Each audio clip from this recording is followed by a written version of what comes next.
मेरा नाम रूबिका लियाकत है। आज गूंज जनता के बीच में है और ये तमाम बड़े मेहमान आपको इस वक्त स्क्रीन पर नजर आ रहे हैं। गूंज क्यों? आज की तारीख में संडे को इसलिए क्योंकि न्यूज़ 18 इंडिया का मेगा एग्जिट पोल आया है और ये एग्जिट पोल बता रहा है कि तीसरी बार एक बार फिर से प्रधानमंत्री के तौर पर नरेंद्र मोदी शपथ लेते हुए नजर आ रहे हैं। मैं फिर कह रही हूं, ये एग्जिट पोल है, नतीजे 4 जून को आने वाले हैं, जिसकी पूरी तैयारी न्यूज़ 18 इंडिया पर हो चुकी है। लेकिन अगर आप इन एग्जिट पोल के नतीजों को 19 अलग अलग एग्जिट पोल है, अगर उनका मीन, उनका एवरेज निकाला जाए, तब भी ये लग रहा है कि बहुत ही कंफर्टेबली 303 का आंकड़ा जो पिछली बार बीजेपी का था वो पार करती हुई बीजेपी नजर आ रही है। साउथ में जो बार बार कहा जा रहा था कि पूरी ताकत झोंक दी है, उस साउथ में ताकत झोंकने का फल भी एग्जिट पोल के नतीजों में बीजेपी को मिलता हुआ दिख रहा है। जो ईस्ट है, पूर्वोत्तर राज्य है, जहां कहा था कि लुक ईस्ट नहीं, हम तो एक्ट ईस्ट पे यकीन करते हैं, 2014 में पीएम मोदी ने कहा था, वो ईस्ट अब आशीर्वाद देता हुआ प्रधानमंत्री नरेंद्र मोदी को, एनडीए को, बीजेपी को नजर आ रहा है। फिर कह रही हूं एग्जिट पोल के नतीजों के मुताबिक। लेकिन अब 4 जून को क्या होगा, क्योंकि मल्लिकार्जुन खड़गे कह रहे हैं कि 295 जो है वो हम लेकर आने वाले, उससे एक सीट नीचे नहीं जाने वाले हैं। अच्छा, अब ये जो पूरा सफर था, 44 दिन जो है चुनाव चले हैं, 67 दिन चुनाव की तारीखों की घोषणा के बाद से लेकर आखिरी कल 7वें चरण के मतदान तक खूब एक दूसरे के बीच में आरोप प्रत्यारोप का दौर चला था। हमने 50 से ज्यादा कॉन्स्टिट्यूएंसीज जो है वो कवर की है, 20,000 से ज्यादा किलोमीटर का सफर किया है, 10,000 से ज्यादा लोगों से इनफैक्ट हमारी जुबानी बातचीत हुई है। उस सफर को एक सेकंड के लिए आपको दिखाती हूं और फिर चर्चा की शुरुआत करूंगी। जनता और होंगे तमाम वो नेता।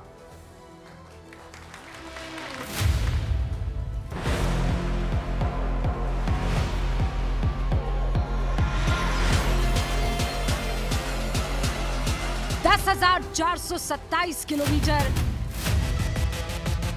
9 राज्य, न्यूज़ 18 इंडिया का कारवां आ पहुंचा है हैदराबाद। भोपाल में मौजूद हूं। अब हम जा रहे हैं थार के एक रेगिस्तान में। गुजरात का एक इलाका दाहोद, हिमाचल प्रदेश आ चुका है न्यूज़ 18 इंडिया का कारवां। 48 लोकसभा, 49 दिन। उत्तर प्रदेश की राजधानी लखनऊ।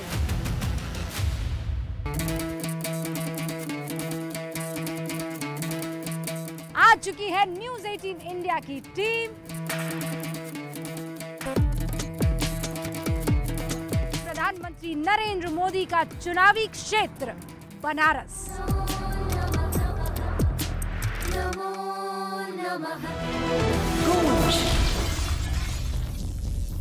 अब बिना वक्त जाया किए जो कहा गया था, जो किया गया था, शहजाद पुनावाला यहाँ पर हमारे साथ जुड़ चुके हैं। भारतीय जनता पार्टी के राष्ट्रीय प्रवक्ता हैं, जोरदार तालियों से उनका स्वागत कीजिए। हमें मलूक नागर साहब नजर आ रहे हैं, उनका भी जोरदार तालियों से स्वागत कीजिए। हमारे साथ वाजपेयी जी भी, एल.के. वाजपेयी जी जुड़ चुके हैं, उनका भी जोरदार तालियों से स्वागत कीजिए। और इस साइड यहाँ पर कंचना यादव हमारे साथ जुड़ चुकी है, समाजवादी माफ कीजिएगा आरजेडी की राष्ट्रीय प्रवक्ता हैं। हमारे साथ समाजवादी पार्टी के राजकुमार भाटी साहब भी जुड़ चुके हैं, उनका भी जोरदार तालियों से स्वागत। और आपको नासिर अब्दुल्ला साहब नजर आ रहे हैं, जो कि एक्टर हैं लेकिन कभी कभी राजनीति भी कर लेते हैं, उनके लिए भी जोरदार तालियों से स्वागत कर लीजिए। और सीएसडीएस के संजय जी भी हमारे साथ हैं। संजय कुमार प्रोफेसर हैं सीएसडीएस में, सिफोलॉजिस्ट हैं। इन आंकड़ों को चीरफाड़ करके आपके सामने सरल शब्दों में पहुंचाने वाले हैं। जोरदार तालियों से इनका भी स्वागत। शुरुआत चूंकि आप सेंटर में आप ही से कर रही हूं, ये आंकड़े जो एग्जिट है कितना एग्जैक्ट होते हुए आपको दिख रहे हैं? पहले स्पष्टीकरण दे दूं, चीरफाड़ नहीं करता, विश्लेषण करता हूं इसका।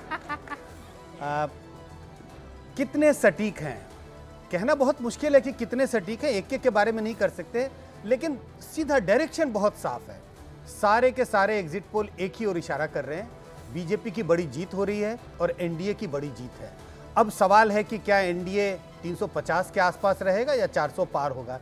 3 ऐसे एग्जिट पोल हैं जो एनडीए को 400 के पार भी आंकड़े दिखा रहे हैं, लेकिन तमाम ऐसे एग्जिट पोल हैं जिनका अनुमान 350 के आसपास है। तो डायरेक्शन बहुत साफ है कि बीजेपी की जीत हो रही है। प्रधानमंत्री नरेंद्र मोदी तीसरी बार शपथ लेते हुए दिखाई पड़ रहे हैं, कम से कम एक इमेजिनरी सेंस में, और एनडीए की बड़ी जीत हो रही है। मुझे लग रहा है यही संदेश एग्जिट पोल के आंकड़े बता रहे हैं। भाटी साहब, नजर आ रहा है, दिख रहा है एग्जिट पोल जो है 4 जून। देखिए, हमने जब चुनाव शुरू हुए तो बहुत जो जनता के असली मुद्दे थे, जो जनता की असली समस्याएं थी, उनके ऊपर चुनाव लड़ा और अपने मुद्दों से भटके नहीं। पूरे चुनाव ईमानदारी से, चाहे वो अग्निवीर का मुद्दा हो, चाहे किसान की एमएसपी का मुद्दा हो, चाहे युवाओं के रोजगार का मुद्दा हो, चाहे बेटियों की सुरक्षा का मुद्दा हो, देश के विकास के हर बात को उठाते रहे और जनता के बीच गए। जैसे आपने अपनी यात्रा दिखाई, आपकी बहुत शानदार यात्रा, उसके लिए आपको धन्यवाद भी करना चाहिए कि आपने इतना परिश्रम किया। लेकिन हम भी लगातार 3 महीने तक जनता के बीच में थे, जनता की से बातें कर रहे थे। तो हमारा जो अपना आकलन है, जिस तरह एग्जिट पोल संजय जी ने और दूसरे संस्थाओं ने किए हैं, हमने भी अपना एग्जिट पोल किया है, हमने भी अनुमान लगाया है। तो हमारा अनुमान इनसे भिन्न है। क्या अनुमान क्या है, बताइए ना। हमारा अनुमान ये है कि बीजेपी 200 तक सिमट जाएगी। अच्छा। और खींचतान के एनडीए 250 तक पहुंच पाएगा, अगर पहुंचा तो। और आप लोग? ठीक है, हम लोग 300 पौने 300 के आसपास होंगे। हाँ। जैसे यूपी में हमारा अनुमान है कि समाजवादी पार्टी 30 से ऊपर होगी, 30 से ऊपर 40 तक जा सकती है, 50 तक भी पहुंच सकते हैं। हाँ। ठीक है। पर अखिलेश यादव तो कह रहे हैं कि 80 में 80 मैं अगली बात कह रहा हूँ। हाँ। जो भी रिजल्ट 4 तारीख को आया, क्योंकि ये जो एग्जिट पोल है हमेशा एग्जैक्ट नहीं होते हैं। मुझे याद है 2004 में सारे एग्जिट पोल बीजेपी की वापसी दिखा रहे थे, लेकिन सरकार बनी कांग्रेस की। नहीं, फिर आपका एग्जिट पोल 2009 में भी बीजेपी की सरकार बना रहे थे। हाँ। लेकिन फिर सरकार दोबारा बनी कांग्रेस की। तो आप कह रहे हैं सरकार आप बना रहे हैं, ठीक है। मेरी बात तो सुन ले, मैंने ऐसा कब कहा?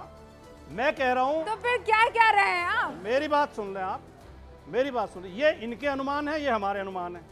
4 तारीख को असली जनता का फैसला आएगा। शहजाद पूनावाला, आज की शो जब आप शुरुआत कर रहे थे तब आपने कहा ये बहुत बड़ा शो है। ये बड़ा शो इसलिए नहीं है क्योंकि यहाँ पे बड़े मेहमान हैं, पर ये इसलिए बड़ा शो है क्योंकि आज गूंज में जनता जनार्दन हमारे सामने, तो मैं उनको नतमस्तक होकर प्रणाम करना चाहता हूँ क्योंकि इसी 97 करोड़ जनता ने, आप सोचिए कि एक यूनाइटेड स्टेट्स, एक पाकिस्तान, एक बांग्लादेश, एक रशिया मिलाकर इतना बड़ा चुनाव किया है। तो मैं आपको और आपके साथ साथ इलेक्शन कमीशन और सारे टीवी चैनल्स, मीडिया के लोग और सभी जो राजनीतिक हमारे मेहमान हैं और विश्लेषक भी है जो चीरफाड़ नहीं करते, उन सभी लोगों को प्रणाम और शुभकामनाएं देता हूँ कि इतना सफलतापूर्वक ये संपन्न हुआ। परंतु देखिए, अब 2-3 बातें कहना चाहता हूँ।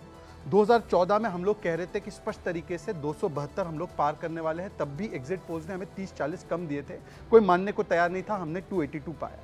2019 में हमने कहा था हम 300 पार होने वाले हैं, सारे के सारे एग्जिट पोल्स ने हमें एक आध छोड़कर सभी लोगों ने 270 तक रोक दिया था, 30-40 कम थे। अभी भी जो एग्जिट पोल्स बता रहे हैं, मैं CSDS की तरह मैं भी आंकड़ों में नहीं जाना चाहता, 4 तारीख को वैसे आंकड़े आ ही जाएंगे, परंतु दिशा जो होती है एग्जिट पोल्स की वो हमेशा सही होती है और दिशा इस एग्जिट पोल ने भी दिखाया है। 17-18 एग्जिट पोल्स हुए हैं, तो सारे 17-18 एग्जिट पोल गलत दिशा दिखाए। इनका भी तो एग्जिट पोल है ना, कह रहे हैं